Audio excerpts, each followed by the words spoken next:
Greetings, ladies and gentlemen. Hopefully I'm a little better prepared this week than last one. And what a hell of a preparation it was. I'll still give you one song before we hop into it as usual.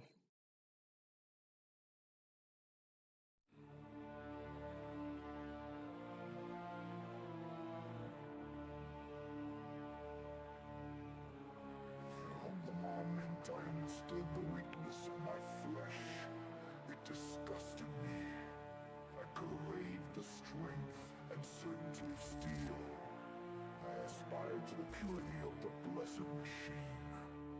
Your kind cling to your flesh as if it will not decay and fail you. One day the crude biomass that you call a temple will wither and your Brother! Heretic! Brother!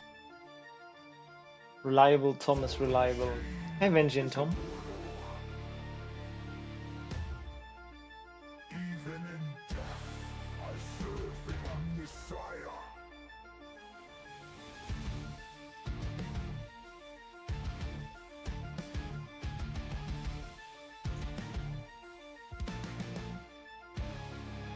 Life forms are cogs in the grand mechanism. Cast off your weak flesh, accept the transition. Mortal frailty pales to the knowledge we gain. The machine god society governs every domain. The machine spirit gods, ancient rites. Through ritual we maintain all system. Our belief in the machine sets the path to break with ritual. Is to break with faith. Sing praise to the god of all machines. To the god of all machines. His secret decides our supreme schemes. Our Messiah. We mock his will, we obey, we trust. Our Messiah. Eyes of the Messiah are ever upon us. Messiah.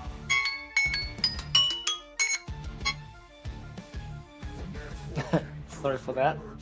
My tea's ready.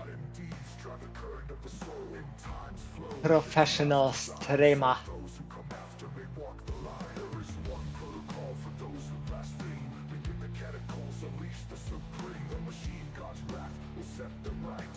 All must fall before the Messiah's might.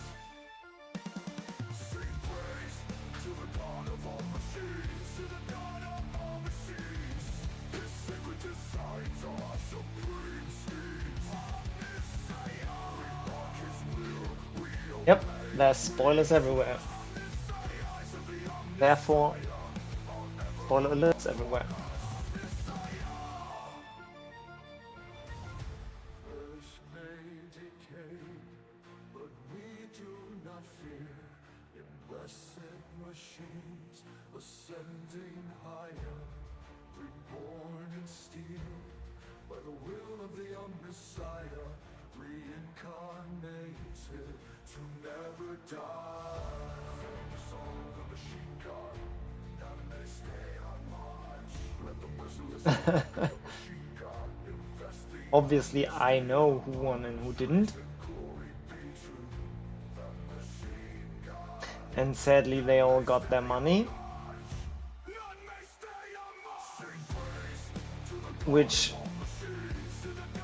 with today's disaster, is very much regrettably. Well, okay, Cry didn't get his full money yet, so I can still... I could theoretically still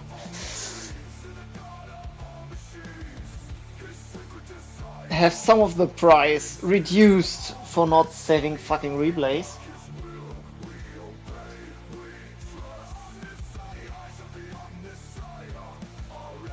But let the song play out and then... Yes, it was like that last tourney. Best Noob did a reduced price pool because he didn't activate ESL. The problem this time is they all activated ESL reporter and the reporter just didn't upload and work. And that's hardly their fault, so I can't quite reduce the price pool for them. and keep the money for the nerfs that are being wrecked with me trying to get these replays. It is what it is. Yeah, exactly. That's what the rules for next tourney will be. Everyone will have to save every single replay manually and activate ESL Reporter. This way, we have, you know, triple wall, or is it doppelter Boden im Deutschen. We have some safe guards. You know, if ESL doesn't work, there's still 2 players that would have to save the replays. So even if then one of these players fails, there's still the other one. And if they both fail and ESL fails, which is very unlikely, I will just take their prize money away. Because usually the first 3 people, like first, second, and third placed people, are in a lot of the matches. Like they cover like 70% because they obviously get to the very end of the tourney. So there's very few matches where none of these 3 players is in. And well, if we lose one there, then that is what it is, I guess. But since everyone's trying to get the prize pool and they don't know if they get it or not by the time they actually have to save the replay, I hope just everyone saves the replay. So that will be the rules for next cup. That ranting being done. Holy shit, I was triggered so bad today seeing how many replays we do not have. And since they don't even respond, I will now move this spoiler here for you guys. So we will. Oh, no, that's not the spoiler I'm moving. This is the spoiler I'm moving. We will have to accept that we will never see Cry versus Val here. Never ever. Big sad, super big sad. If the replays at some point surface, anyways, we will know that Val won.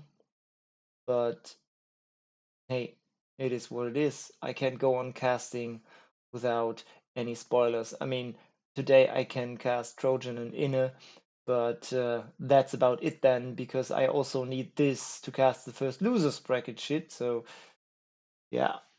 Alright, so we start with Trojan and Inner. Kufex and Adilla we already did last week. Then we go to Deimos and Val. And then in the very end, we try Trafmed versus Piluko. Sadly, at this point, there's also one replay missing here, but maybe we don't get that far today. We will see if we do or not. Let me look something up real quick.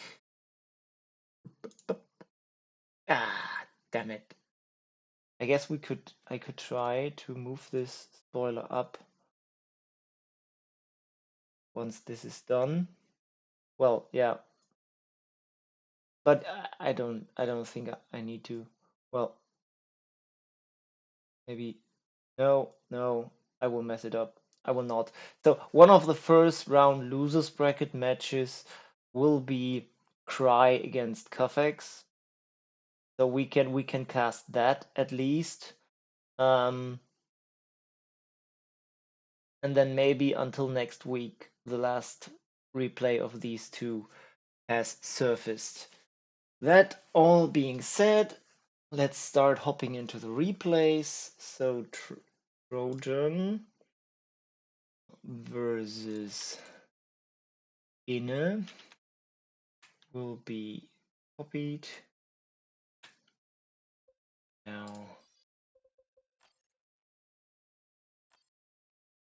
got it like this. I'll go from the top to the bottom. Yeah, all right. All right, let's go. This one, you know what? Give me a second. I'll have to consult my list. Yeah, None of this has been casted by anyone before. I would assume Trojan did it POV in Russian language, but this is cast in English, so it's worth doing it again, I guess. Alright, let's go. Game 1 in a versus Trojan. Looks like they had a slight freeze at the start. Trojan with his trusted Space Marines. And in a pick the Hive Tyrant against that.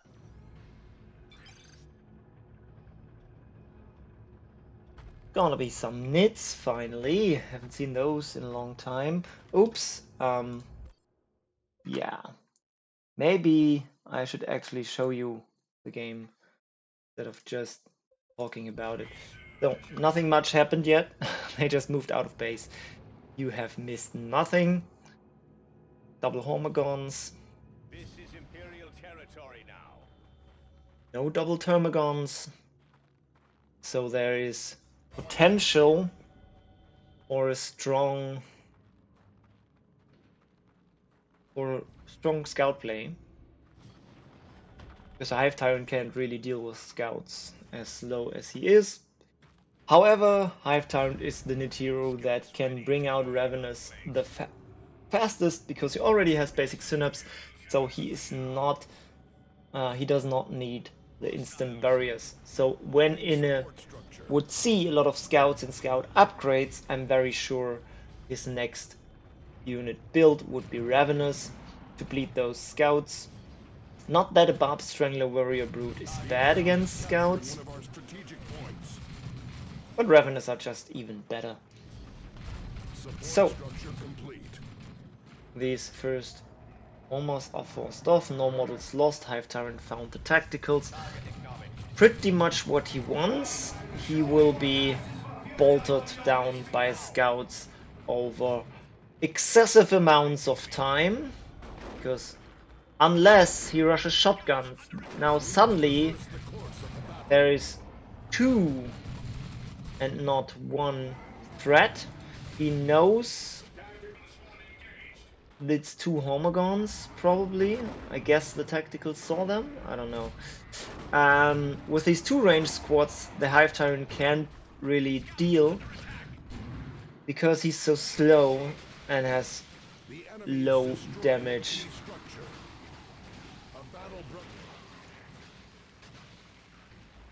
Per hit, and therefore can be kited quite easily. Yeah, do tell if the stream is lagging, please. I could try to do something about it, if it is. So, early shotguns makes Trojan, makes Inne know that there is no ASM all too fast. He still goes for the warriors.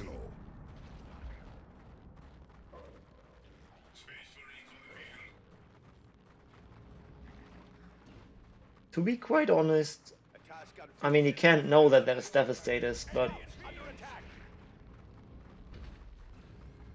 what are these warriors doing? I still think Ravenous would have been better here, and here they come. Classic knit build, 1 gen, warriors into Ravenous after the basic units. Yeah, I guess knowing these timings, that with the shotgun the Devastator would come late enough for a 5th unit Ravener to be there to counter the Devastator. That's quite fine. No need to go for anything else. On the other hand, he could have 2 Raveners by now. And that would be quite brutal without any ASM. We have lost a building to the enemy. So I don't know.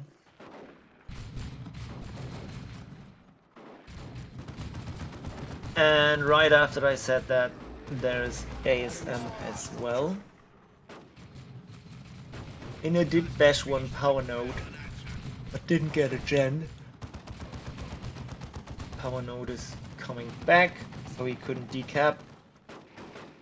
didn't watch the thing in detail because I'm thinking too much about the build. Support structure complete. You know what is another very nice thing about my spoiler up there? You actually have a game timer now with the way I cover it. And that's something many people wish for, so yay me. Generator operational.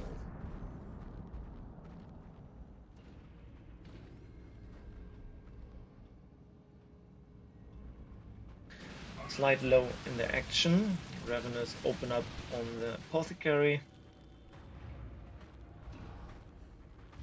And will jump that Devastator. He will have to hurry, get in all of his other troops, but there are not many other troops. Warriors are trying to do something, but this is nothing he can beat with just these 3 units and the Hive Tyrant. Hive Tyrant is gonna try to follow the Devastator and succeeds because they do focus the Homagons, which is quite right. They are the biggest threat damage-wise, but there is gonna be a Synapse explosion soon. Purification rites come in, knock back these warriors, and there is a Synapse explosion. Scouts a little late with the kiting on the Homagons.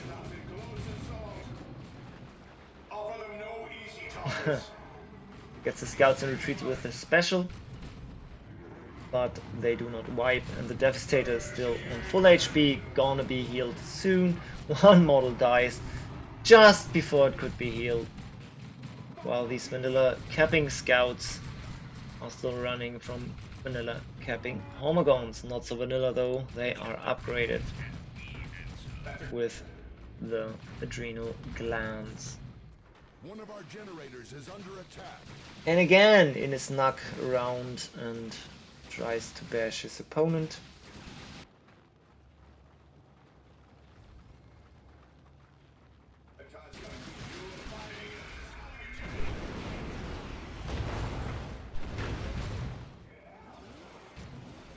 We have lost a generator to enemy fire. Adding power generator. Gets one ASM model with a knockback on the jump. They do not retreat yet. Here's the knockback with the heal. Warriors jump in but do not get any ASM knockbacks. Awesome shotgun blast. Very nice timing and angle.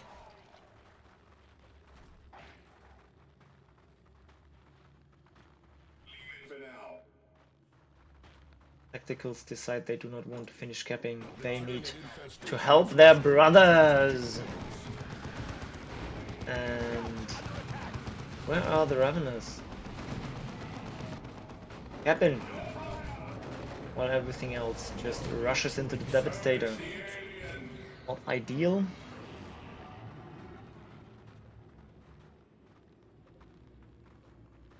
We have 300 points remaining.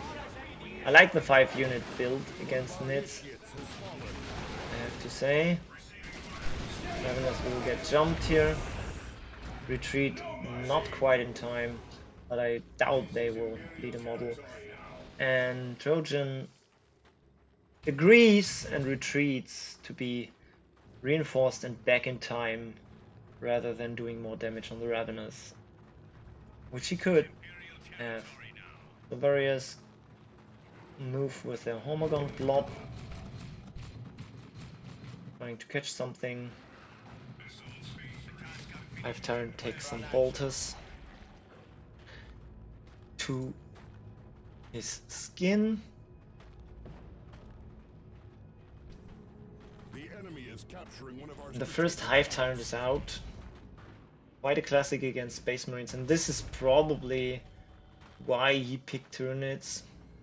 Space Marines do have trouble dealing with this, especially they are not Force Commander and therefore don't have any heavy melee, so apart from Dreadnought, so they can't quite kill it once it's in shield wall, at least not easily, due to its heal.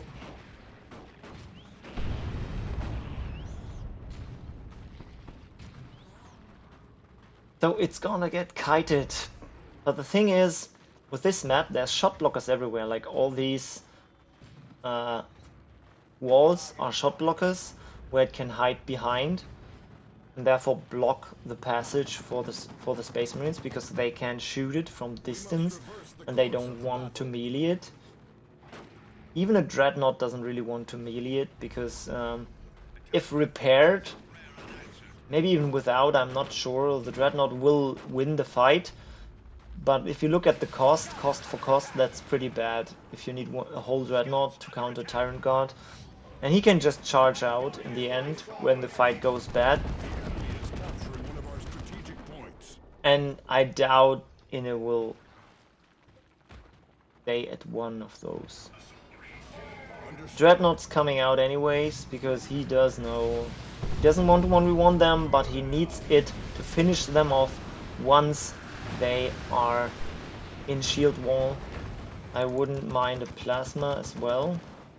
I guess there's one thing you could, I mean, Stern Guard can help, because they can riddle it down with their vengeance rounds in normal stance and in shield wall both, because these vengeance rounds are good against super heavy infantry, which it is right now, and vehicle armor, which it would be in shield wall. But that only works if it's not hiding behind shield shot blockers, that is. Hence, this map is helpful, and Trojan is somewhat forced into the Dreadnought, which would now make Inne want a Venom Brute, and here it is. Venom Brute's out, and Crushing Claws for the Hive Tyrant as well. These two already tear apart this Dreadnought quite nicely. Homagons managed to make it onto the Devastator, while the scouts try to force off the... Oh my god, Homagons actually special the Devastator, and it will go...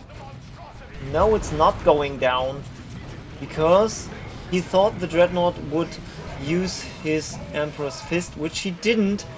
Venom Brute is already meleeed. The Hive Tyrant will go down here. No, it will not, for some reason, because the Apo went for the Bolter and the scouts were in melee. So now the Tyrant Guard wants to charge out. It does so, but it's quite low, and slowed as it is, the Dreadnought will actually finish it off. Our apothecary has reached level 2. And the Apothecary reaches level 2. That went very poor for our Inne.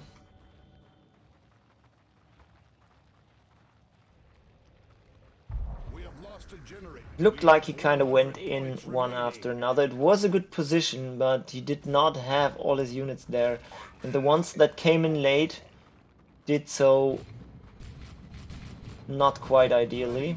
Like these Venom Brutes came in way too greedy. If they just stayed at max range and shot the Dreadnought, I think it would have gone down, but he went in to get in closer and make sure it can't get out. And that was probably cost him its Tyrant Guard. Because if there's one problem Tyrant Guards have, is that if your army is forced off, they cannot retreat, and they are slow as fuck. They only have that one charge, and if that's not fast enough or long enough, you have a problem. The Plasma is here now, so the next Tyrant Guard will suffer to that in range. And there's a Whirlwind as well, interesting choice. Obviously helping with the melee blob, not doing damage or knocking back the Space Marine troops. Now the Venom Brute finally does what it needs to, but really needs to, oh my god, go for the Devastators. Venom Brutes cannot fire normal under suppression. Most AV units can, but as soon as they have fire on the move, they cannot. And Venom Brutes do have fire on the move.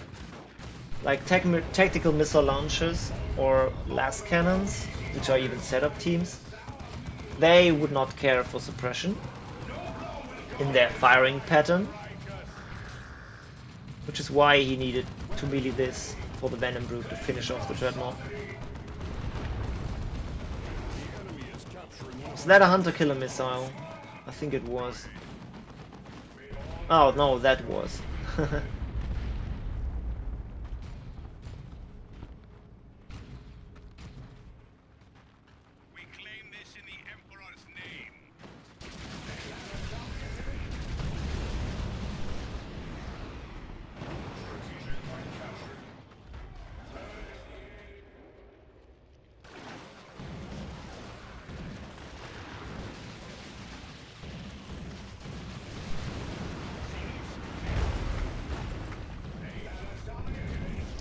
And heal.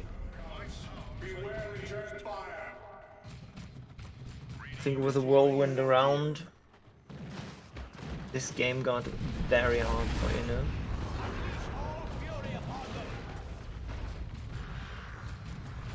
There's too much shit to control. He needs to control the Devastator, also needs to control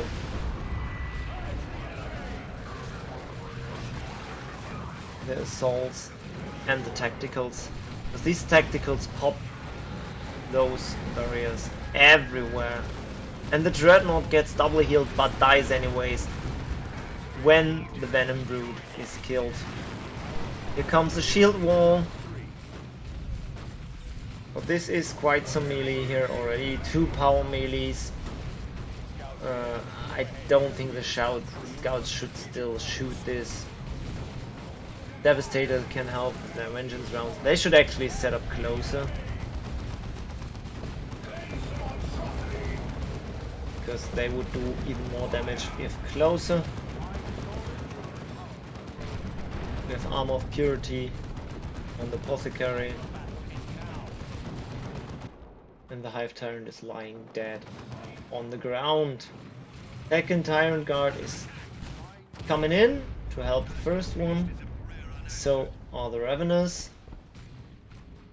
And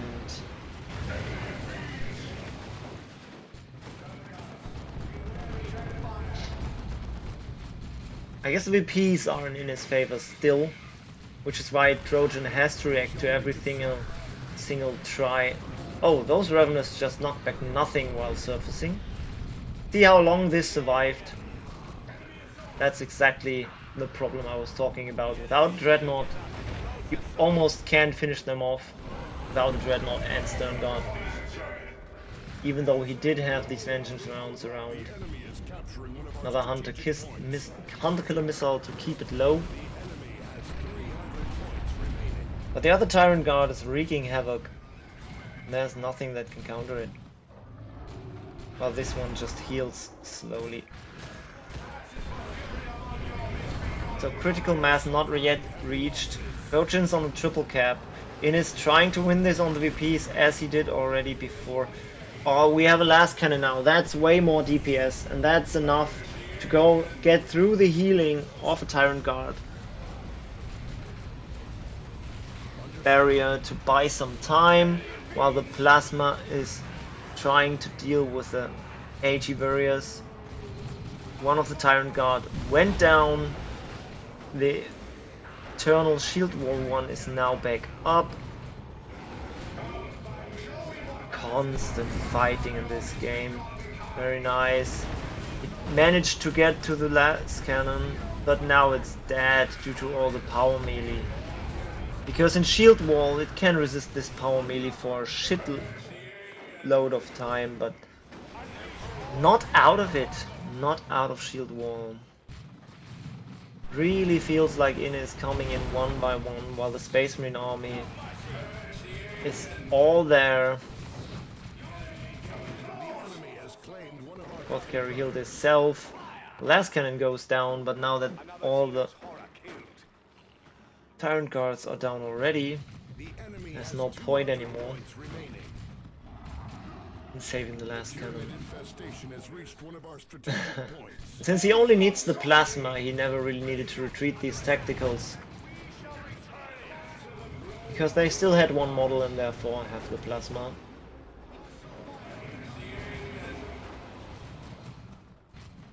So retreating Hive Tyrant, we just can't see it. The usual visual bug. If he wasn't retreating, the Apo Bolter ability we've seen there would have stunned him.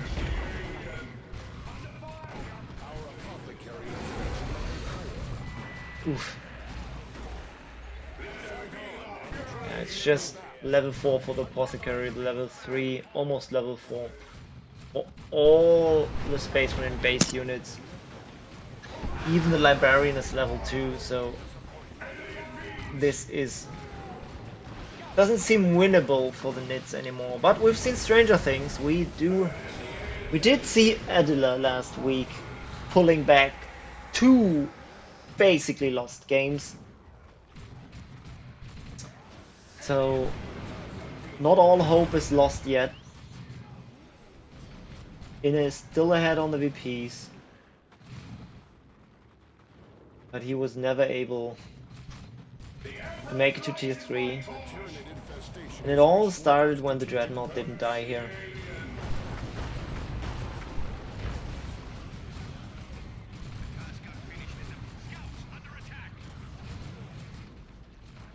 Okay, all hope is lost. I don't know why we're still watching this.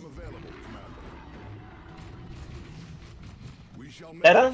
The enemy has 100 points remaining. Hive Tyrant goes down, while Ine is already low on wreck. Trojan should drop some gens with how much wreck he has. Maybe get Stern Guard, I don't know. He's probably saving for Terminators. I mean, look at the rat here, and he didn't use Angels. Not an Angels of Death use in the whole game. What the hell? Well, there was still a lot of potential for him to be even stronger. I liked the build, I really did. The Tyranid infestation has reached one of our strategic points. Trojan one. The one from Trojan, that is. Maybe against Nits you actually need the early shotgun. Especially if you see the Tyrant Guard like that. There was some opportunity cost involved into the shotgun purchase.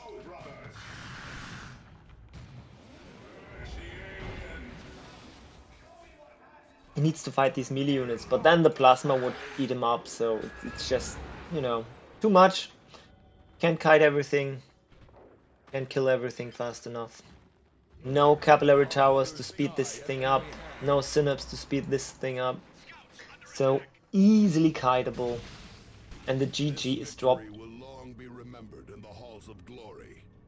Yes. Mickey, this is still the tourney. We just started with Ine versus Trojan. That was game 1, goes to Trojan.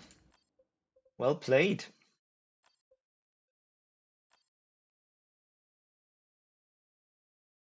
I don't know if does anyone care for the end screen stuff here? Like, do I need to do the Indrid like this? I don't think anyone does, right? Take screenshots. Or pause the YouTube video if you want to see it.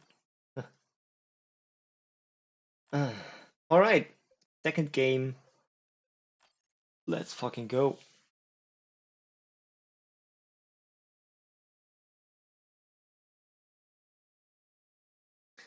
And what a banger the first one was. Holy me. This is what makes me so sad that there's replays missing. When the games are this kind of good and watchable, even though it's tourney games, which makes it even better, very sad for everyone that's lost. Even if it's a 5-minute game, who cares? Alright, here come the standard builds so far. You actually heard that. Okay, let me... Schatz, Gesundheit, sagen die Internetmenschen. She says thank you.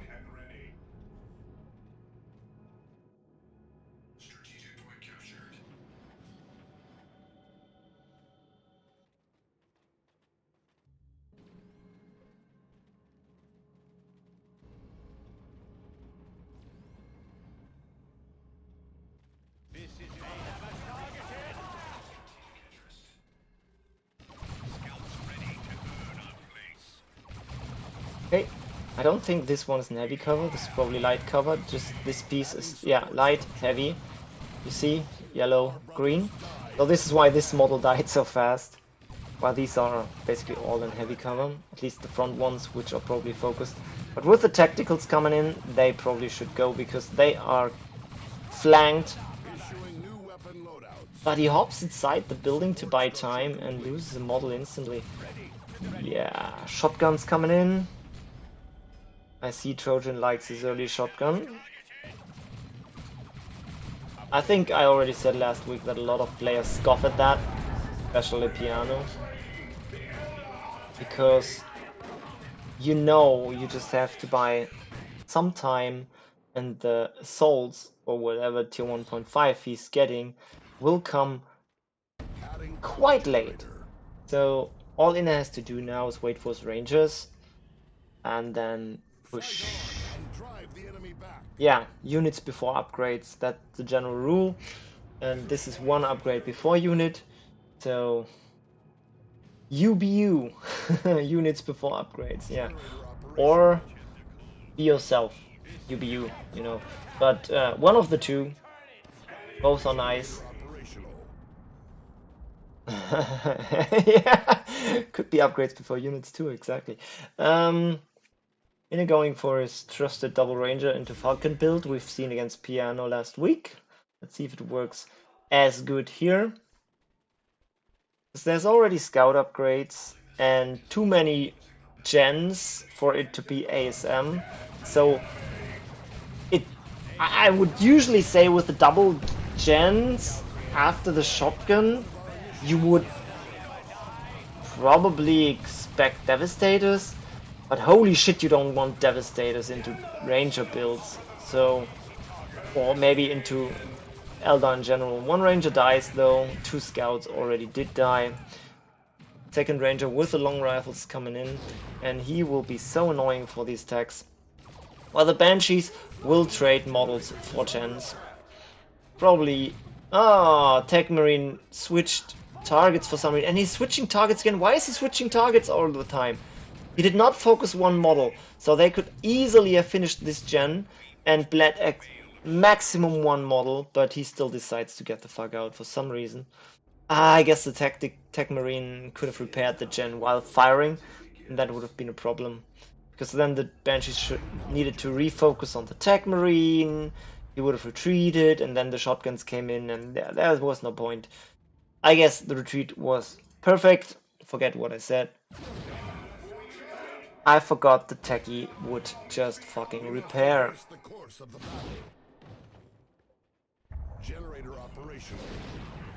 Yeah, there are some upgrades you either want first or not at all. Shelling runes is one of that.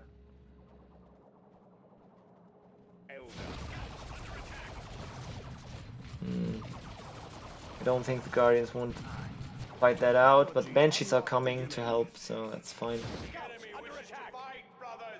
Yeah, as I said last time, I believe against this build, which he knows he's on, a third scout would have been the right thing, but he decides to just rush the tech, which is fine too. Because what's better than light infantry against snipers that do extra against heavy infantry? Vehicles. Scouts are good, Razorbacks are even better. Look how far behind Inne is on the tech. He did go for the Banshee upgrades already. And I don't know why this Tech Marine isn't... Oh, why did he stop though? I think he may would have been able to kill him with... Because he only needed one extra attack, right? See, and now the scouts do as the scouts should against rangers. They just rush in. And it's just one vanilla scout and one fully upgraded one, and they already beat the shit out of these rangers. While just losing one model and killing 3 ranger models. This is why just fully upgraded scouts are the best counter against rangers.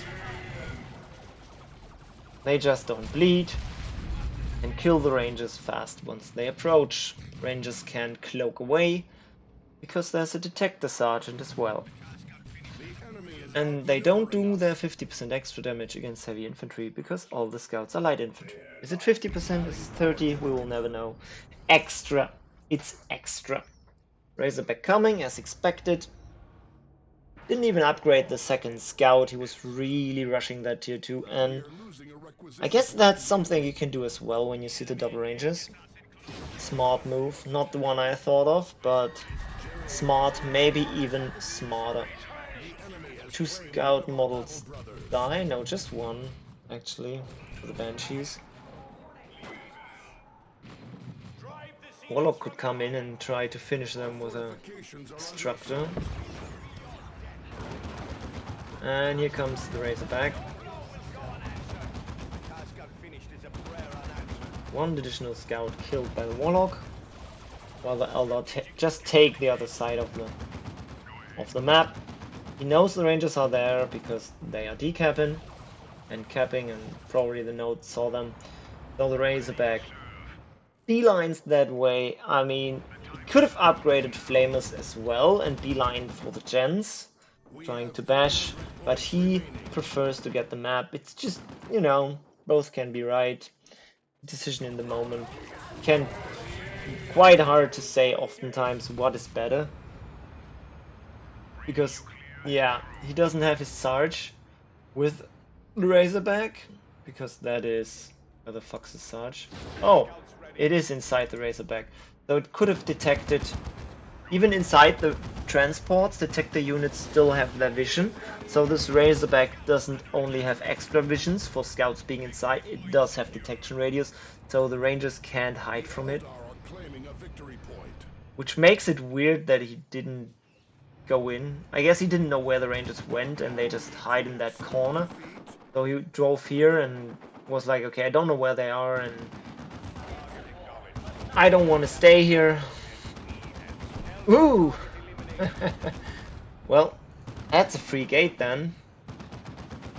Placed the gate to redirect the Rangers so they wouldn't walk wide into the grenade. I don't think the grenade would have killed the model. So that was just wasted red at this point. But a very nice attempt. Having the presence of mind that you can use the gate to redirect your retreat path is really damn good, even though it wasn't executed perfectly. Yeah. I don't know.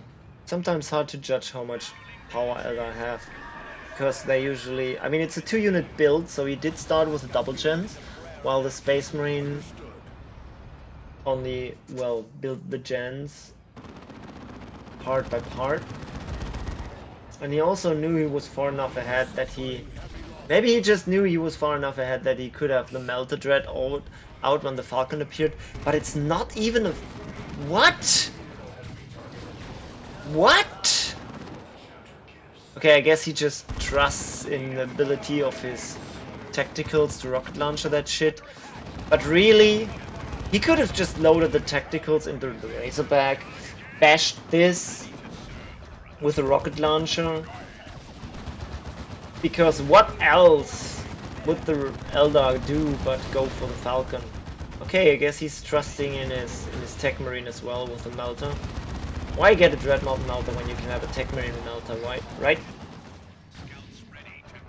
I do remember a very painful game where I was quite ahead against Trojan, and this combination of these two fucking units, the Assault Dreadnought and the Tech Marine with a Melter, fucked me so bad. Wouldn't happen today because the Melter Tech Marine can't fire his Melter anymore while repairing, or does reduce damage, something like that. Because that's what killed me. I had a Death Dread. Follow this. And the Melter just repaired it. Reduce damage it is, alright. So no Shuriken makes it quite hard to deal with the vehicles here. Rockets pushed back first time, will be kinetic another, I guess. No, He... out of energy, so he can hide the Rangers. Here comes the Wraith Lord. No power for inner and ample amounts of wreck. Interesting. I guess he could throw some Banshees in there. But he did go... He doesn't have aspect of strength, so he can throw the Banshees on the Dreadnought and just out-reinforce. Move! Move!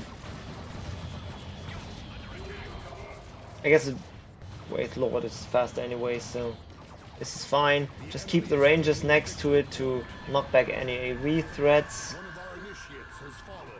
Okay, Banshees get that. Force it off. And he's not blindly running in, which is fine. Well, I say blind, but the Rangers are actually having a lot of vision. Falcon is hunting the Razorback, which is good. Global Tech Marine. Blessing of the Omnissiah heal. Keeping the Razorback quite healthy under all this Falcon fire. What keeps him from just rushing in here? I don't get it. I mean, fire on the Tech Marine with your Rangers and send the Wraith Lord on the tacticals and you're fine. I mean, obviously we see all that. Inna may be unsure if there's something else coming. With a double vehicle threat, it would be imaginable that Trojan doubles down on AV. So basically getting a Devastator. But he decides against it. He probably goes for a rocket turret instead of a last Devastator, because this thing can't be... Yeah, there it is, missile launcher turret. This thing can't be knocked back or forced into melee, so that's actually a pretty smart move. And there it goes. Misses his first shot. Misses the second. Because it looks like it's trying to load into the Razorback. Get the Falcon.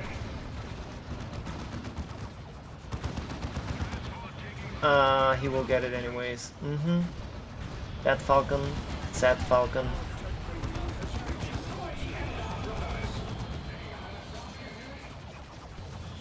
I don't know. Do you go immolator this late to kill the turret? What do you do? Or do you just drop the Autarch right on top of it to drop all the grenades on it? With the Falcon dead, further AV is useless.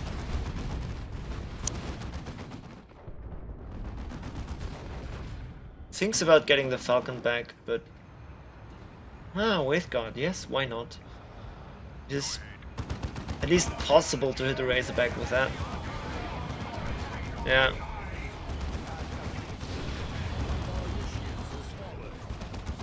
The Dreadnought died too at some point. Oh my god, I didn't see that. What killed the Dreadnought? Probably the Banshees, right?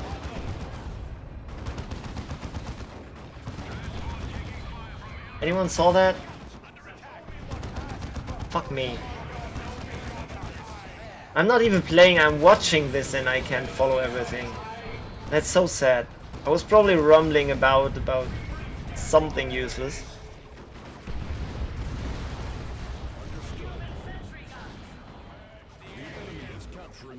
Drop pod. Deal rain. Oh, what the fuck?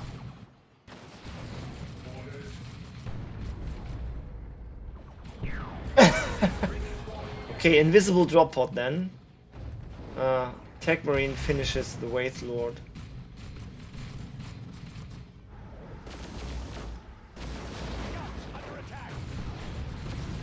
And look at the overall roster. He killed a lot for this. One of the scouts went down. And with both spaceman vehicles being dead now, there isn't much Trojan can do, because at this point, just Banshees and the Autarch alone will defeat all of Trojan's army.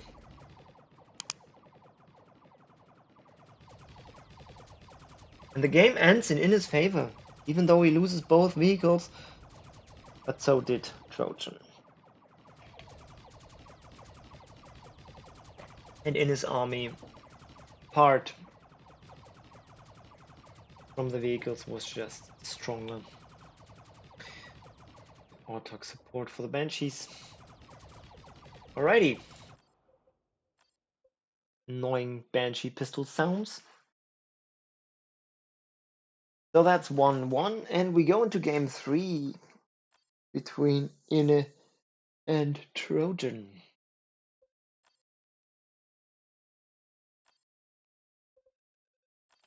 Load it.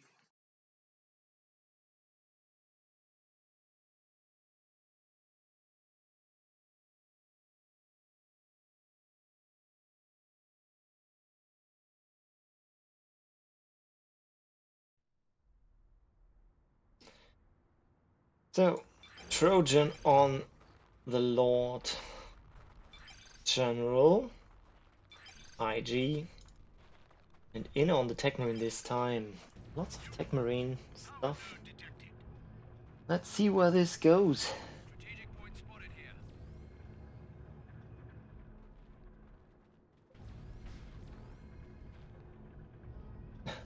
General rule, Lord General rule is, you kind of want Assault Marines.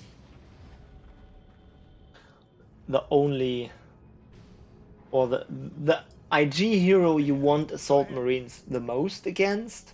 On the other hand, he plays the Space Marine hero you want Assault Marines least with. Deep Blade, what?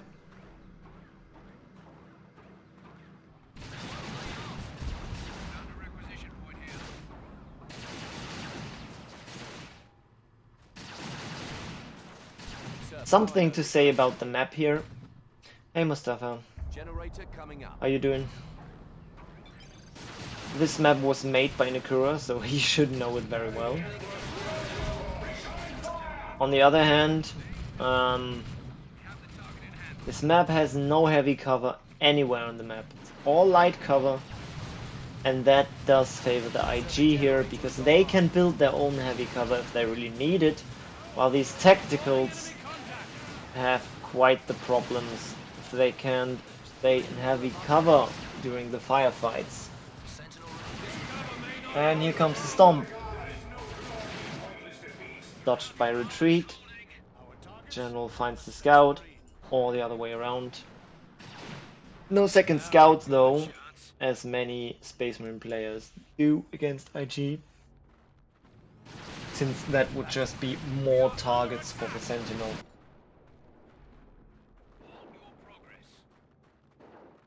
The scouts will just try to be annoying as fuck and decap whatever they can, and they do that well. Like, this general is forced to follow them.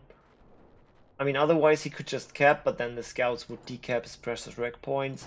So he does need to play this ring around the rose game with them, which will end when they walk into the Devastator. Oh, he's actually looking for the scouts up there, but notices they aren't there. So, very good usage of the scouts there. If you can occupy a hero unit with your vanilla scouts, that's a win. A rather big one. Well, maybe not a big one, you didn't bleed anything, but he wasted his time. He couldn't cap, he couldn't force you off. It's Gucci. Catachans coming out, just in case there would be ASM. And there do be ASM.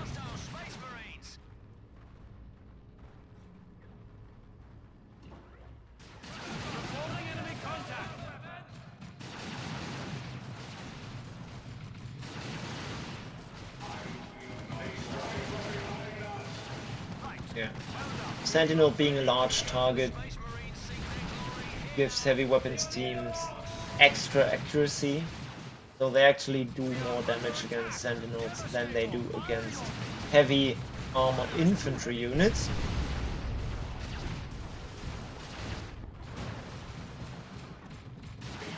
Our general's gonna melee, try and melee that Devastator, but assaults say no. But they don't say no loud enough, so Lord General didn't quite hear it. Just goes on trying to melee that. Another nope. Lord General himself was doing a special, so he wasn't knocked back. Quite unlucky there from Inne and lucky from Trojan. Depending on how you see that. And he's just trying to reinforce through that. Interesting. Even gets the sergeant back.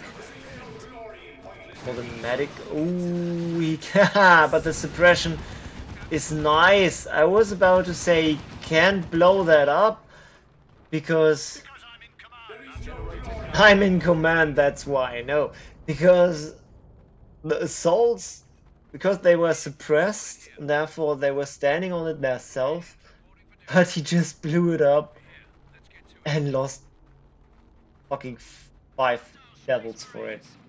Well deserved. That was a stupid click indeed. Maybe it was a misclick, who knows.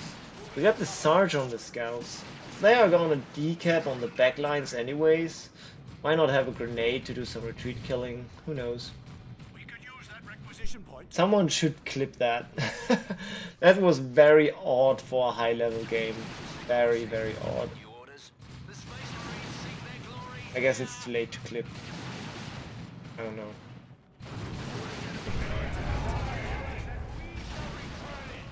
Yeah.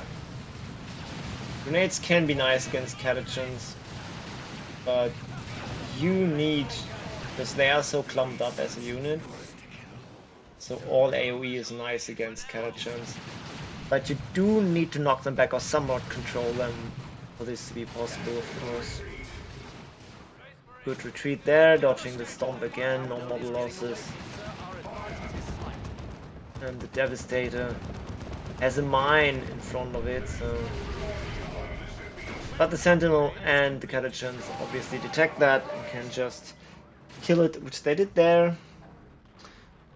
Good thing he took the microchore. That's obviously something you can do with the grenades, like if they think they detect your mines so they don't need to blow them up, they can just stay on them. The Scout Sarge can throw a grenade on the mine to blow up your own mine. But the real reason we have a Scout Sergeant here, you've just seen, it is those IEDs from the Catechins. I don't know what to think about the Scout Sniper here though. And it wipes. Oof.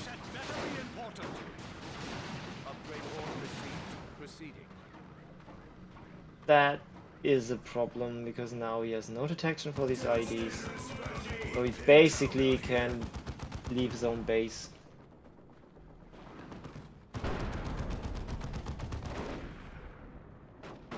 Oblique crazy cheesecake, you don't say.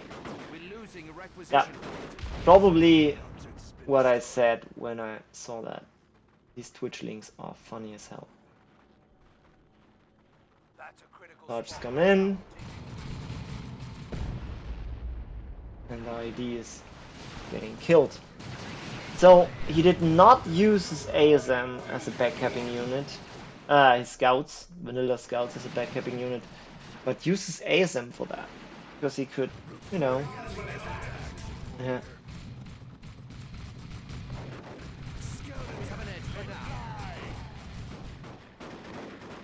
Ooh, nice grenade on these Catechins. They ate that like a champ.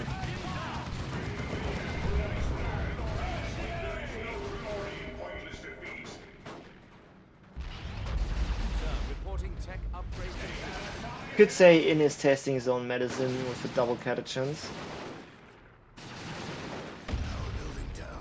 What would you actually do against that? Would you go for the mastercrafted bolter to suppress them, control them better? I don't fucking know. We've captured the location. This Trojan is far ahead in tech now. Right. The requisition point's in trouble.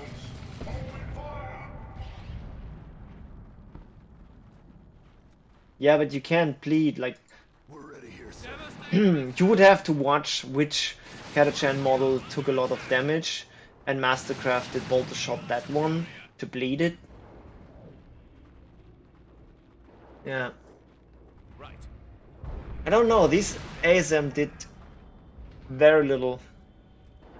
Yes, you want that versus Lord General. But I mean, I don't play any of these two races. I'm talking out of my ass, absolutely talking out of my ass. But I have a hard time saying where this went wrong. But it did go wrong.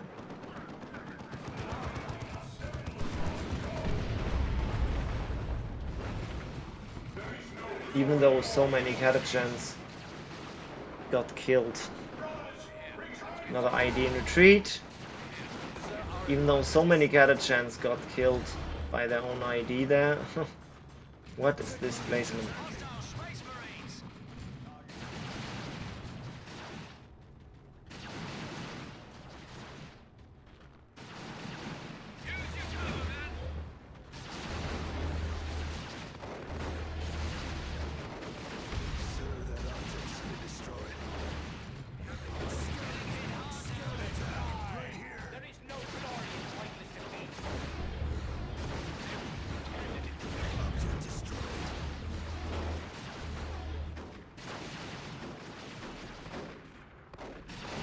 Maybe getting the ASM knowing there's already Catachans out was not the smartest move, I don't know.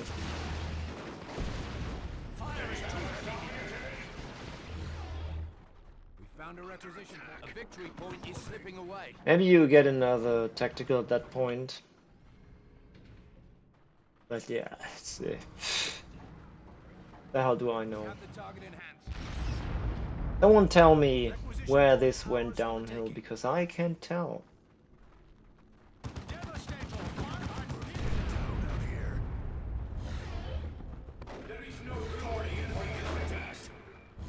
This shotgun is quite nice with Catachans.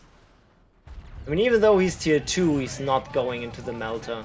Because the movement speed is so much more valuable than the cooldown reduction, and therefore DPS increase.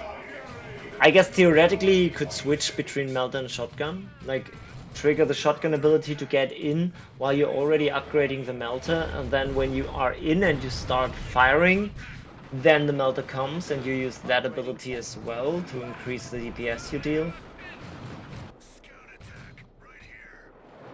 Because classic Lord General with double Catachans is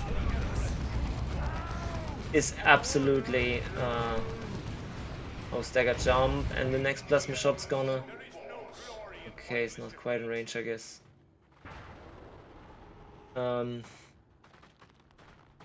Yeah, no more guardsmen, so no more sentinel repair, that's something.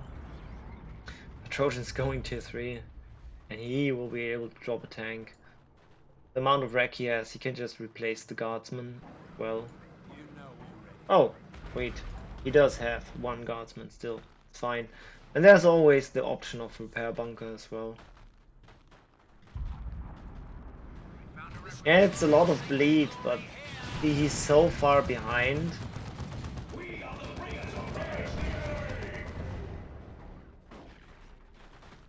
Because Trojan's tier 3. With mine though. Placed all these minutes ago. We have plasma now. On the tacticals. Or intercessors as they are called today. No, we keep that tactical, okay? Keep that tactical.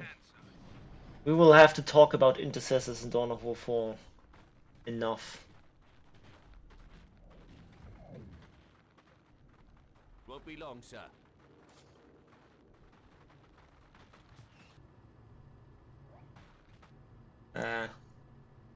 Okay, they actually are repairing. I know how to see that. In a must know there's something going on. And here they come. Wow. Unlucky not to knock anything bad there.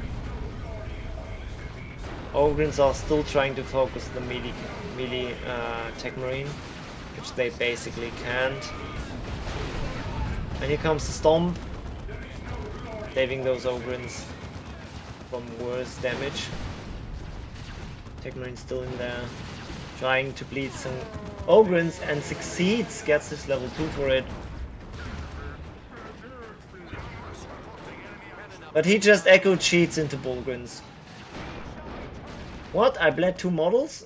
I don't want to pay that. Upgrade into a new unit. Fuck you, I'm healed.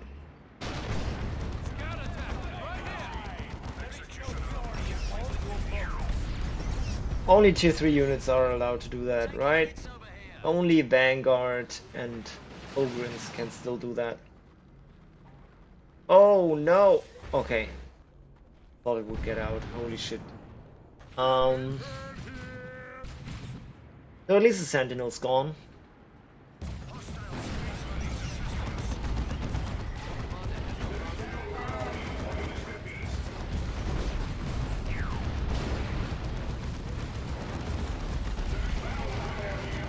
Yeah, the second game was quite the cheese. A victory point is slipping away. But yeah, he likes the cheese.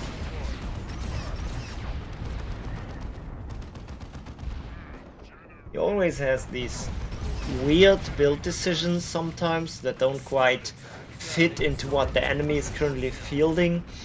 And then he makes it work anyways because it's just an overall strong composition.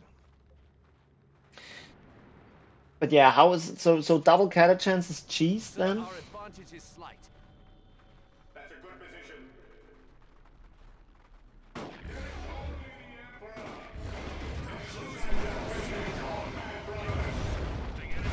Space Marine assaults. Can't tell if this was ironic or not.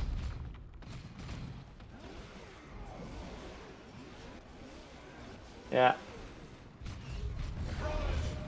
I saw that. How that shotgun makes the catachance even better. I am... There is no answer. Feel the might of the righteous. There is no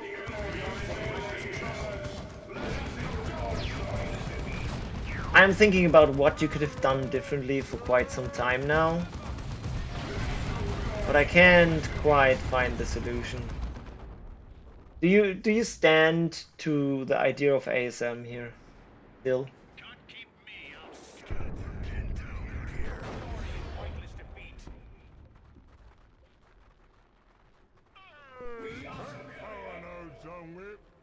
Because ASM did quite little.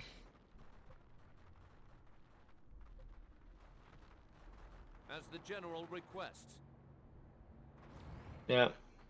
Oh, he vetoed FC. Okay, I get it. The map's just such a fucking IG fest with no heavy cover. I wonder which idiot made this map. Halt your progress. We are under attack.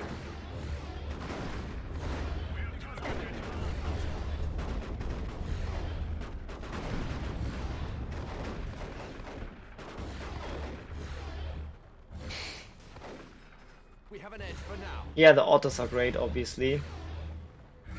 Holy, I did not see him getting out of that. That was unexpected for me.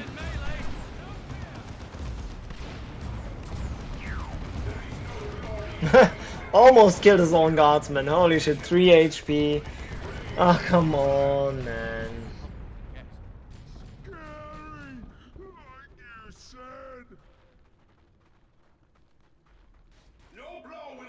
Bong, bong, bong, bong, bong, bong. I think they attack too fast. I mean, look at these. I mean, I think they should attack slower. Such big weapons. But yeah, nobody wants to do new New animations, I guess.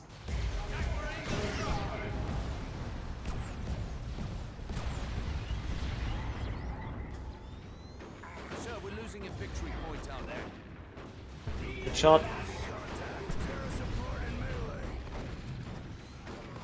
Weapons check out. High scouts. And a repair bunker as well. No, it's a heal bunker actually. To reinforce and just hold these VPs no matter what. Everything dies because he was pressured on VP, so he had to make it work. Well, concede, so why not throw everything in there, and if it dies, it dies. The game's over anyways. If it doesn't work. For the Emperor, sir. Ever onward. And so it ends. He actually concedes before the VPs run out.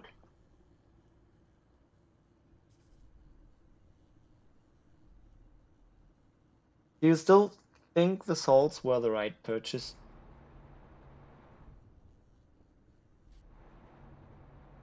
I'm not sure anymore if you actually want assaults against Lord General when that shotgun exists now.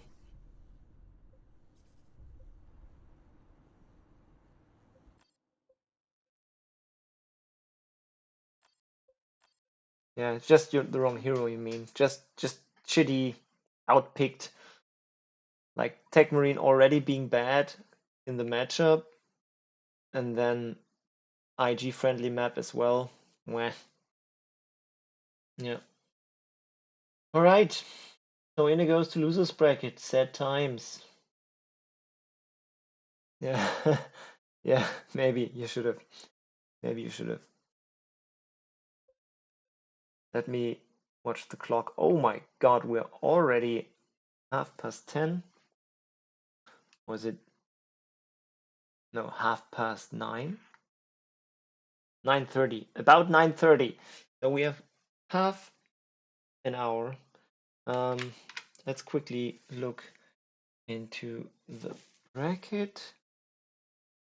So we did Trojan versus Inner just now, Kufex versus Adilla last week.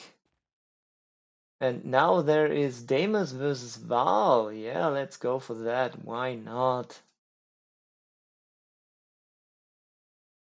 Alright, let me see. Where's the replay?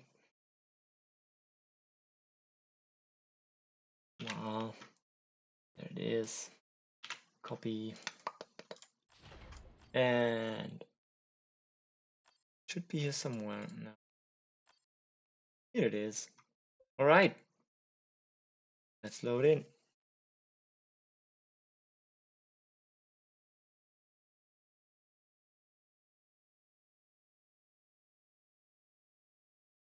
Another banger, I hope.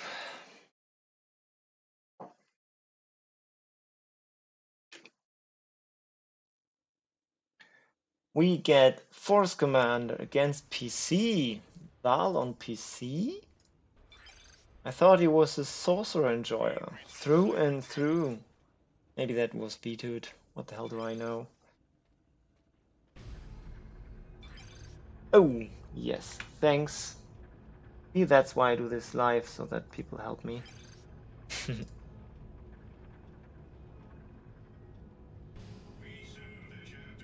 Thanks, Tom. And this, like, do you see that? Ah, can't. Do you have ESL on? No. You? Question mark. In the fucking, like, ask yourself why all these replays are so hard to gather. Fucking assholes. No respect for the tourney host and the rules. Adding support structure. And when I saw that, downloading the replay, I was like, damn, I already paid Deimos. I should have kept €5 just for that. Just, you know, €5 less because you're an asshole. Easy as that. Support structure complete.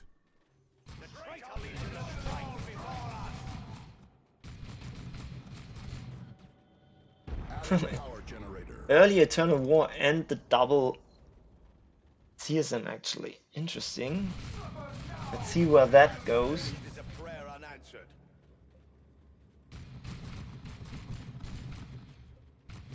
Bring forth the Artificer's armor. Generator operational. Come then, renegade. The tide of battle turns toward the righteous. Your desecration ends this day. I have got the finest power armor. What is this bolt pistol range? You can actually stand there and bolt pistol this? That seemed quite far. It's probably the outer edge of the building that he's actually shooting, right? Because he could never shoot into the middle of the building. That seemed weird. So let's go. Good old high level double TSM. Even with one Eternal War in it. So surely ASM are in order. Ready to serve. Scouts ready. But they aren't. We see Devastators. And an early... Oh my god. Units before upgrades. What the fuck is going on here? We had an Artificer armor in that fight? That was so stupid.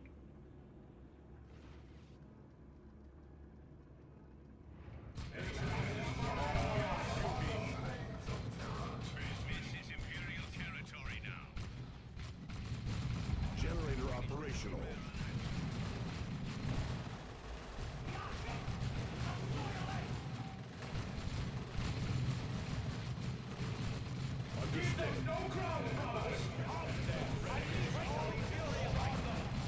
Adding power generator.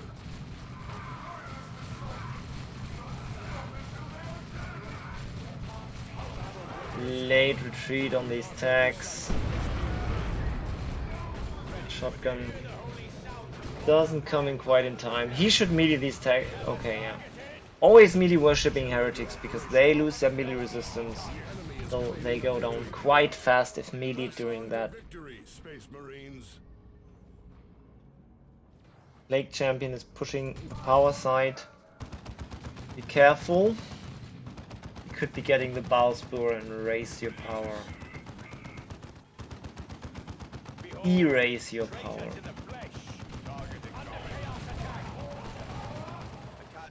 Two ACs now. And range stands heretics for some reason? Or did he just forgot to keep moving them? We shall make it so. Quite sloppy so far from both players. Upgrades a unit that only has 2 models left. Okay. I guess you can do that. Devastator set up sloppily. And totally in the front line.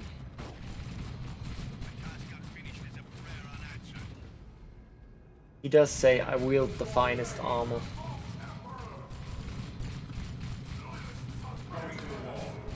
In my humble opinion.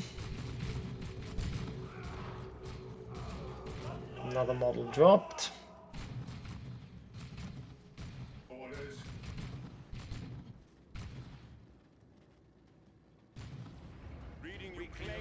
And the FC with Artificer can have his fun here. But he does activate Battlecry and I'm not... I was about to say that was a mistake, but then Val dropped his micro and ate that second special for some reason. The real play here would have been to just melee the heretics and turn the force command in a way that he would attack the AC, so he could get specials without battle cry. That can't quite be dodged.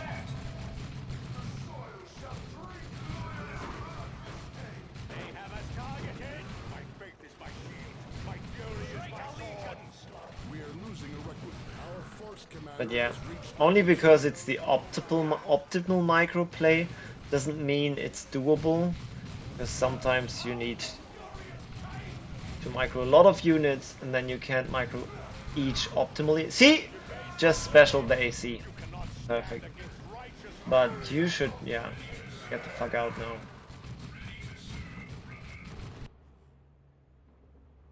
He's still capping that side. Something has to go there and the techs decide they are up to the challenge.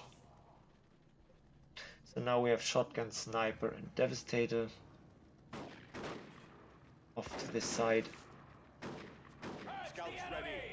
Both going Tier 2 quite at the time. CSM are not getting reinforced for some reason. Why? Because he just stays on the field? I guess that's why. He never really went back.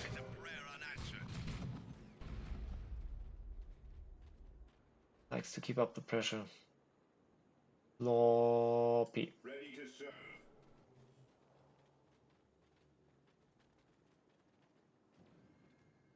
Target acknowledged.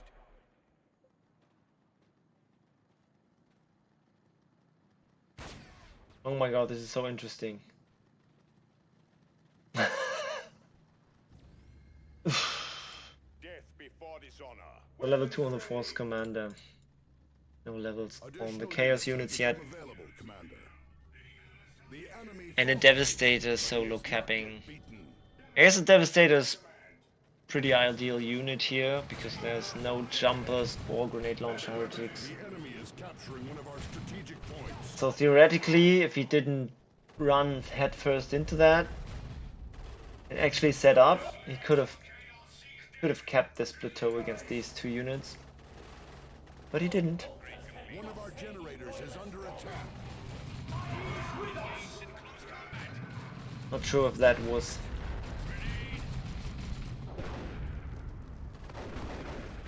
for the grenade and not the shotgun blast. Not sure. I agree with that.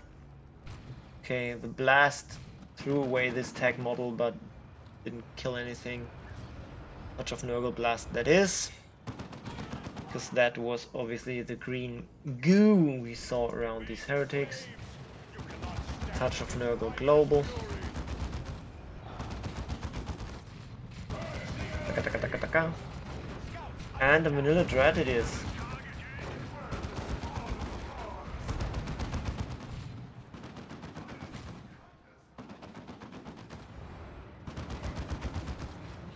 I really like that Deimos went for the Devastators, knowing it's double CSM, and not went for the standard assaults.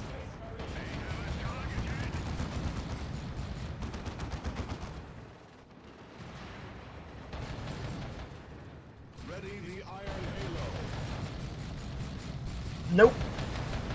Okay, he's getting Iron Halo while already getting the Power Fist first.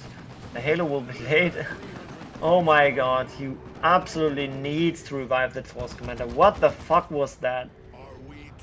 Oh my word. Oh god. This is getting more sloppy by the second. What the actual fuck?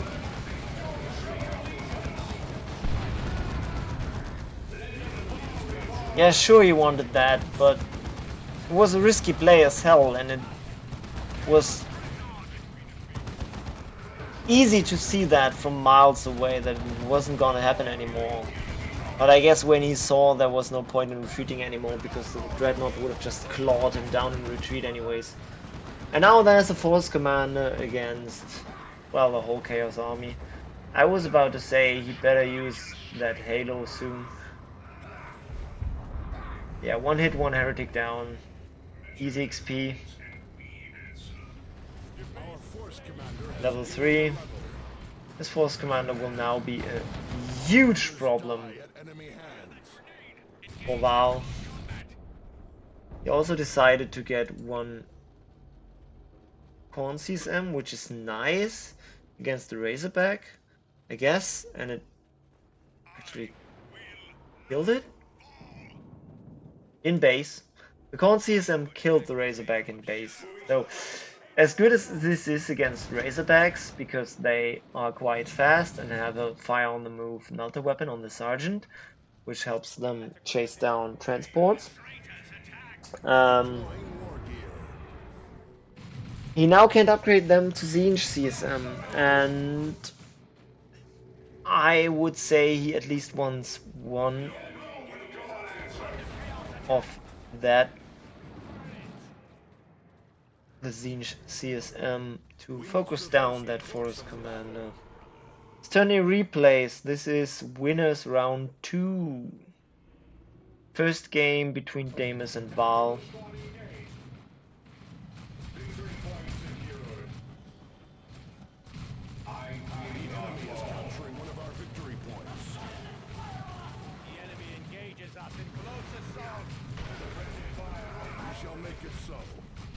Battlecry, really? Did that even do anything with the Power Fist at all? Was it just wasting fucking for the Emperor global on him too? Weird. Weird.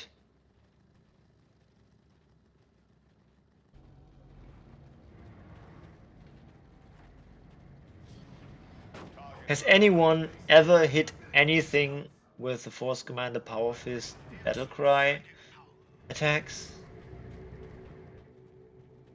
I can't remember ever seeing that. As soon as the target moves a hair away,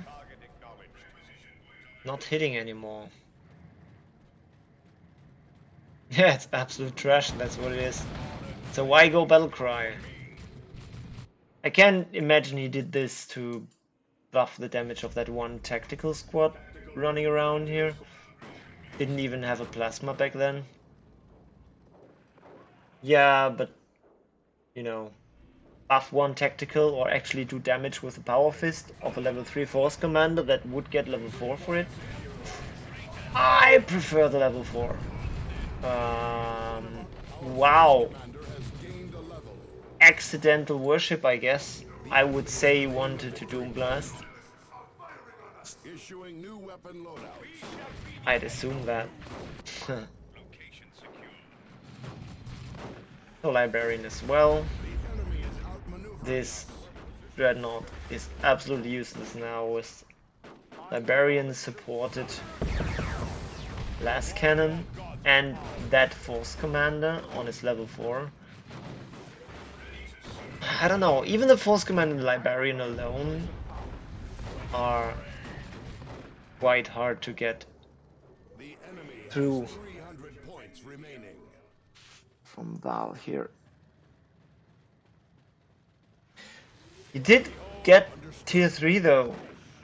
Not quite sure what he wants with that. I think some bloodletters would have been needed. Oh fuck it, he's PC. He could have dropped the fucking Chosen Plagues even. The enemy is capturing one of our victory points. Because that's why. Some races just need to have worse AV. And Automalius, Orcs, and Nits just share that burden. If every race had as good AV as Space Marines do, which is arguably the best, then that would be quite boring. Phew. They do have extra regen though. I think the extra region's just when they're in combat, right? Yeah. Should be easily able to deal with this. Especially now that they're tier 2, level 2, sorry, not tier 2. And the Force Commander is just impossible to force off. Activate Halo, get more XP. Look at that, he actually Battlecry. Why? Like if he didn't Battlecry, every hit would at least kill a heretic. I guess it killed heretics anyways. Yeah, okay. For the Emperor indeed. But only because he didn't move.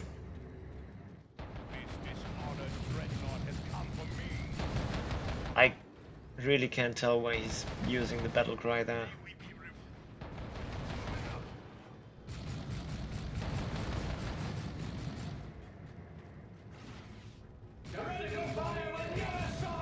So we went tier 2 for Terminators, I guess.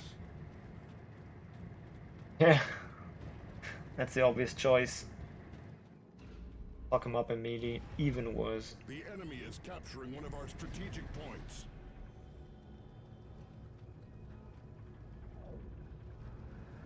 It has been captured for your use. I mean, at least these have minor melee resistance, right? So that's something. Not that that would help against the Dreadnought, but he goes for the autocannon. Yeah, thought so.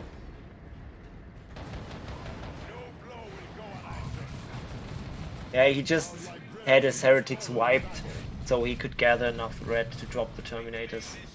That was actually a play by Val here, and we mistook it for some lucky Deimos play.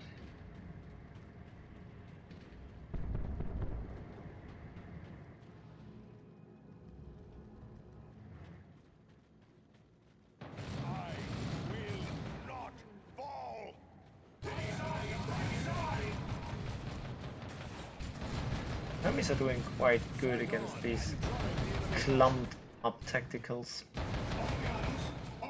Now we really need something to deal with Force Commander, and he's not Chaos Lord, so he can't just have a lot of fun. Ooh, will he be in time? He will. He can't just have a lot of time, a lot of fun, sorry, with a dead CSM. What was I about to say? Lift up and throw away thingy from the Chaos Lord, you know. Drain life. Where did the librarian die though? What did I miss? Also missed how the Plague Champ died here. Librarian is here.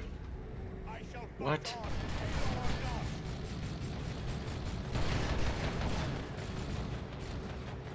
Okay, this... Why does this bore me so hard? Like... Another slop. They probably felt the same. Like, this game is just tiring.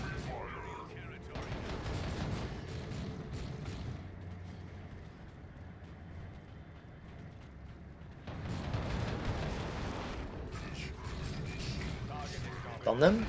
Thanks.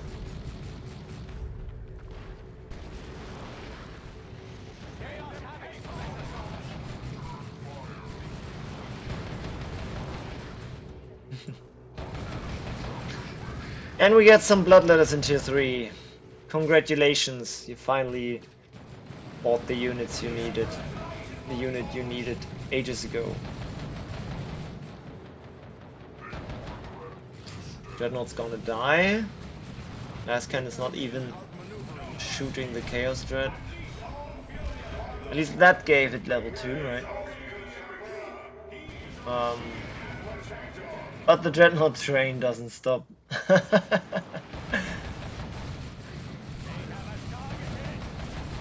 Just get more.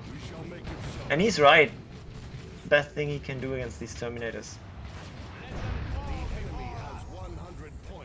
Feel rain.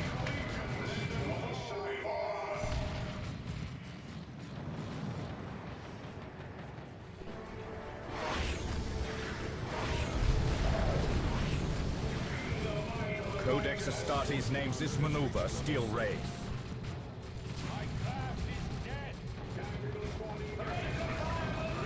Dodged that Dreadnought special with a face out. Nice. What was that, teleport? Was that tactical sarge? So Val basically base locked. The Dreadnought goes down in the end because it doesn't matter anymore.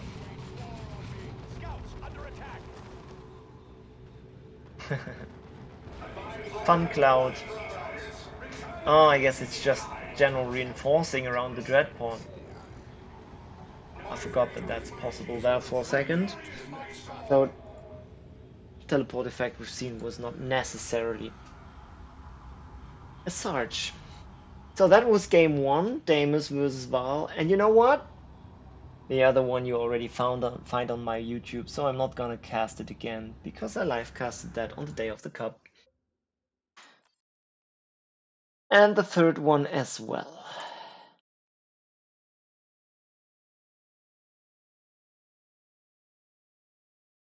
So that means, I don't know. We didn't do this the other times, right? So why show the stats? No one cares. So that's that. And now for the last one of today, because I think we can do one more. Let's see. We will start looking into Matt versus Piluco. I don't know if there's a single Automalius match. Hmm.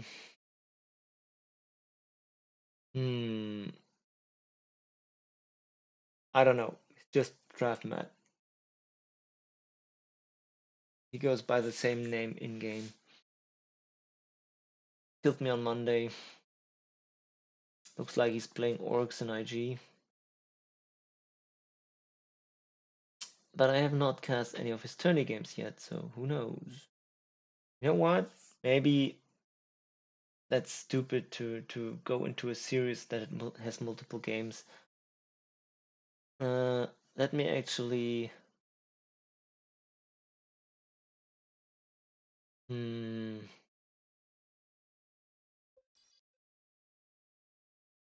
Let me see. I guess we can do Cry against Kufex of the losers bracket. Yeah, that should be possible. So Cry.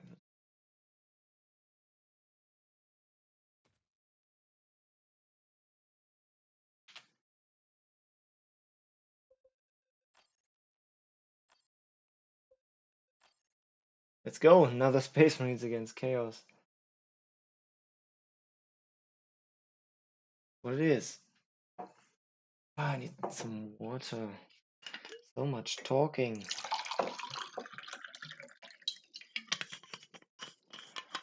And I need to show the actual game again before I start it. Alright, so we have Cry on Apothecary against Kufex on Chaos Lord. I don't even remember adding this map to the pool. Maybe they just had a gentleman's agreement to play a different one. Who knows? Which is fine by the rules. Any kind of gentleman's agreements are good. Well, maybe not if they decide to play high resource or something. So Kufex on his trusted Chaos Lord. His second main would be Warp Spider Exarch against Cry's Apothecary. Quite a classic matchup. Seen 1,000 times. At least that's what it feels like. Not the best fight for the CSM here, because these tacticals all focus that one front model, while the CSM spread their fire quite thin, and the Apothecary can just stand behind them, passively heal them, and everything's fine. Still switching fire to the Heretics here was the right thing. Just try to thought of victory. Actually going for super early Sanguine. Which is quite interesting to me. It will win him this fight, no question. Because Apo is not forced off this way, I would assume. Yeah, there's a heal. Press on to victory, Space Marines. Quite close, but that's what Cry is known for. He has that much Generator experience. operational. Can do these risky plays. Occasionally it goes bad, To the enemy. which is why he's in the losers bracket. I could imagine that's what happened when he lost to ValHero. Just some risky plays that backfired. For a change. One of our initiates has fallen. You're getting mad just watching that. Okay. Target incoming. Scouts under attack. But it did feel like the Apo heal should be off cooldown soon. And it was. Nothing wiped. Not like he got the heretics. Just a lot of bleed that already occurred, which gives this apothecary already quite the nice experience. And if he goes to level 2, which he will with this grenade, Has reached level 2. then oh my god, he will be quite hard to kill. I'm quite sure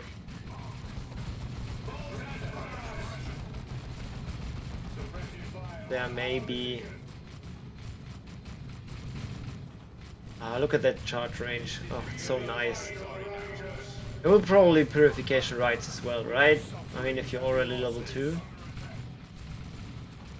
I mean, not right now, you need the souls first. Look at the bleed he's Losing a power node to the enemy. accumulating on the chaos. Just by having that fucking sword. Guides us to victory. It's also doing quite nice DPS. I mean, Our fortifications are under assault. nothing to scoff at. No, he prefers to do more healing first before he goes for the purification rights. No shotgun.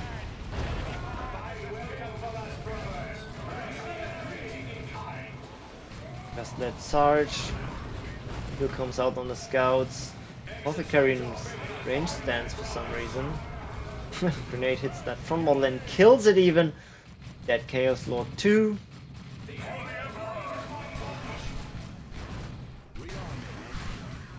Almost level 3 Apothecary. What a fucking monster. So, even though that upgrade wasn't quite worth it in that first engagement, because he got forced off anyways, he didn't die. And fighting it the risky way he did, he got a hell of a lot of heretics. I think it was this fight or this fight. So I think 2 heretics. Well, maybe 3. And the experience he had there gave him the quick level 2 later on. Souls save these tags and they turn around, do the burning before they retreat. I guess these souls kind of need to retreat too soon. And fighting the apothecary with the tags here, with just 1 AC tick, that was not smart. That gave him that level 2 that he needed. And now there's a wiped heretic. New weapons deployed. Double havocs, because he doesn't know any other way out. And now it's fully upgraded to level 3. Absolute beast. We shall make it so. War gear distribution canceled. Not looking bad on map control for Kufex. Victory point secured. Spreading those units all over. Not the havocs though, of course. Scouts here. Go ahead. That would be a little too risky. Chaoslord is brought back and tries to hunt the scouts. Shall return it. Their foul champion seeks our death. Answering These heretics do get the jump. Oh my god, double havocs, and they let the apothecary charge in. Not ideal on the micro side of things, but on the other hand, if they turned around towards the apothecary, there would have been assaults from the start, from the front. So it was all nicely done flank from Cry there. It worked out. Get some gens. All these vanilla scouts will come out The to enemy get is the map. capturing one of our strategic points. I mean, look at the last game of Kufex. He had Adilla by the balls and let go twice. I guess that can wear a man down. So I very much understand that he's not on top of his game right here. Because as much as Cry lost 2, at least it was a clean 2-0. Sometimes it's easier to get past that, knowing, okay, I just played bad. Shit happens, let's go for the next one. Fresh mindset, you know.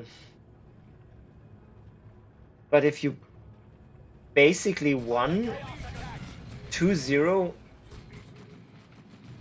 and then he comes back and then you go into game 3 and you're ahead again and you throw it again, that's kinda hard to come back from. He's trying though, and he does get his tier 2 earlier. While Cry got a second ASM for some reason.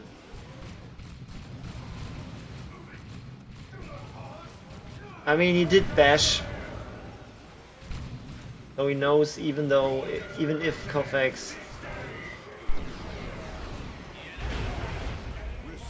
may be going tier 2 already, as he is, he will not field a super scary vehicle in such an early way that it would threaten his win. And the double ASM then are pretty good against any doggo that would come out. Oh god. Another dead one.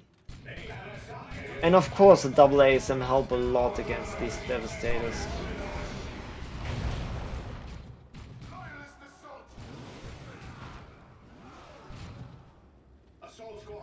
One's level 2, Apothecary's level 4 now.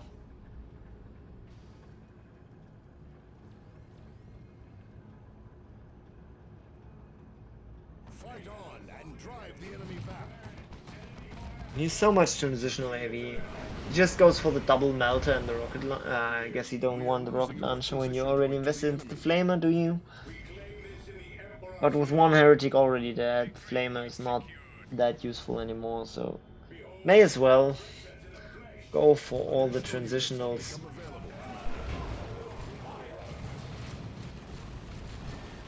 Completely stop that doggo in his tracks with the melters. Or you could Angels of Death and out melee heretics with your tacticals. Even though the flamer tactical model, I think, does less melee damage than the... fuck that up. Does less melee damage than the normal tags, right?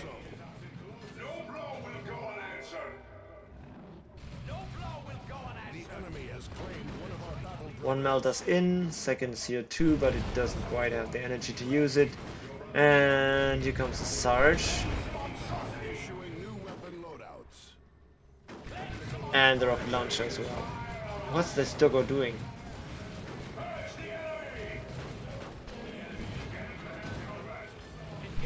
I mean, I understand it doesn't want to fight these assaults in melee because it doesn't have melee resistance.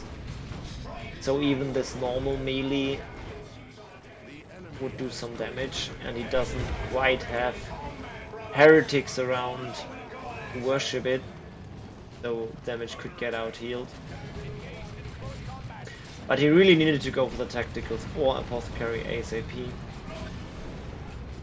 There's bloodletters now. Good pick. They will certainly deal with these assaults. Oh, that could be... Double turn around! Oh no!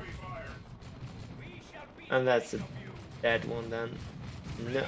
Oh, thought it wouldn't come out anymore. Clutch rocket!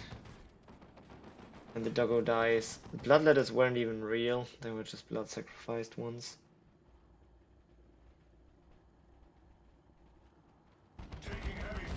They almost wiped these assaults. If the doggo helped. But it was too busy getting out.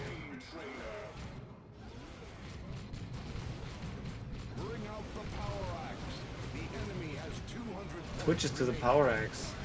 I guess that's one of the bad points about Sanguine Chainsword. It does not scale at all. The little healing it does is almost useless in tier 2 and later. Oh.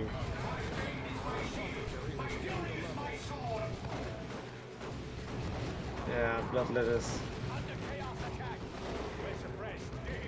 Level 2 assaults. You can't special them. And they special you. And they get heals with purification rites and shotgun blasts and all this shit. Can't quite jump in there and just deal with ASM. Bloodletters are not a jump unit. You don't go into melee. Not with a jump at least. They are a counter melee unit. Good if the melee comes to you. Or if there's just a lot of melee and little range damage. Alright, that's this game.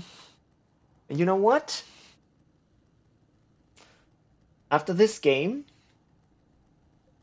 our boy Kufex was so depressed that he just gave up on the rest. There was no game 2 or game 3 at all. This was all there is of the Cry versus Kufex series. Which is why I picked it when it was 10 minutes before 10. So I wouldn't stop streaming way too late. So, quickly go through the points for the people that are interested. And this is it then.